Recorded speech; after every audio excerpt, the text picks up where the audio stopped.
Everyone, আজকে সকাল সকাল রান্না বান্না সেরে খাওয়া দাওয়া করে চলে গেলাম ছেলের স্কুলে, কারণ ছেলের স্কুলে ছিল আজকে পেরেন্ট টিচার মিটিং। আজকে আমি স্কুটি নিয়ে যাব না, আজকে যাব বান্ধবীদের গাড়িতে, কারণ ওয়েদারটা ছিল ভীষণই খারাপ, মাঝের মধ্যেই বৃষ্টি আসছিল। তাই আমার বান্ধবী বললো যে আজকে ওদের গাড়িতে যাওয়ার জন্য। আমি তাই স্কুটিটা রেখে এক জায়গায় ওদের গাড়ির জন্য ওয়েট করছি। আর এখানে দেখো একটা পুচকু ওর দাদুর সাথে বসে আছে, এখানে ও বসে বসে গাড়ি দেখছে। এই যে দেখো আমার বান্ধবীরা চলে এসেছে।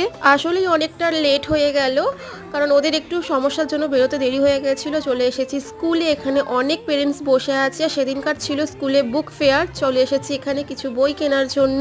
আবার সেদিনকার ছিল আই চেক আপ ক্যাম্প, তো আমরা ওখানে বই কিনে এখানে আই চেক আপের জন্য চলে এসেছি। আর পেরেন্ট টিচার মিটিংয়ের জন্য অনেকটাই আমরা লেট হয়ে গিয়েছিলাম, কারণ প্রচুর লাইন পড়ে গিয়েছিল। একজন পেরেন্টস 1 ঘন্টার আগে বেরোচ্ছিল না, তাই আমাদের অনেকটাই লেট হয়ে গেছিলো। অলমোস্ট 2টো বেজে গিয়েছিল। তারপরে মিটিং শেষ করে বাড়ির রাস্তা ধরলাম। ভিডিওটা কেমন লাগলো